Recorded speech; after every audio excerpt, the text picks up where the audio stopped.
Hey, what's up, everybody? This is Charles in the conversation. I want to welcome you guys to a new episode. So, listen, I just saw the predictions for the for the playoffs that ESPN just released, and I don't know what these guys are talking about. And I'm just going to focus on the Western Conference for a second. I have it in front of me here.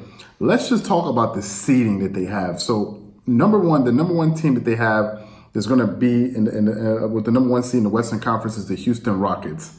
How in the hell are the Houston Rockets going to get the number one seed when they have other teams that have been playing longer that have better chemistry? So they have Houston at number one.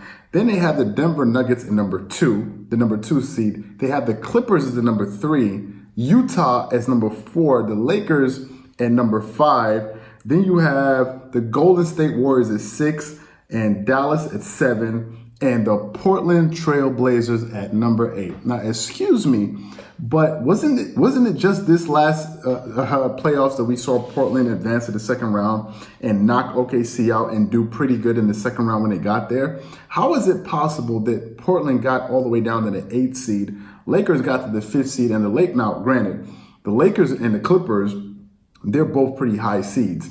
Some analysts have the Clippers being the number one seed, and then the Lakers probably number two. If you ask Shannon Sharp, he will say that the Lakers are going to be the number one seed. But how is it possible that they ranked Portland so low on the list, and then they have Houston at number one? What is it? I really wonder sometimes what it is that these guys think about when they're coming up with these rankings. How Houston can have the number one seed when they're adding another ball dominant player, Russell Westbrook, who I love, by the way, who's a really great player. They're now deciding to add him to their team. We don't know what their chemistry issues, their chemistry is going to be like. And now all of a sudden they get to the number one seed. Then we have the Trailblazers and they fall all the way down to the eighth seed. So what I want to say is that we need not pay attention to these playoff predictions, because most of the times they're going to be wrong. And a lot of these guys end up looking really foolish at the end of the year. I don't know what they're using this to take all of this into account to have the Houston Rockets as the number one seed in the playoffs. I don't know how that's going to happen. So what's going to happen? Are they going to go to the finals? And this is why I have a lot of issues with these lists. So if you're ranking Houston as the number one, you're going to say, okay, I'm ranking them according to their record. Fine. So if you're ranking them according to their record, that must mean that you think that Houston is really good, because there's no way you're going to have Houston as the one seed and then not have them coming out of the West.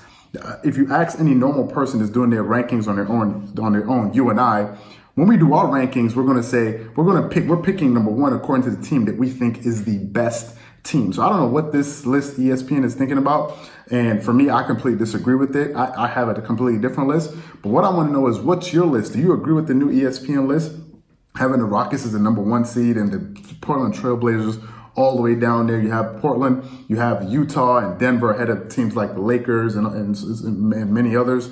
So I'm confused. So that's what I want to know from you guys. If you agree with this list, let me know in the comment section below. If you have your own seeding for the Western Conference, let me know as well so we can get into this conversation, because I'm completely lost by all of this. But once again, if you enjoyed the video, don't forget to hit the like button, subscribe to the channel, and hit the notification bell if you haven't already, to make sure you get our videos as soon as they come out. Wishing you guys a great day. Peace.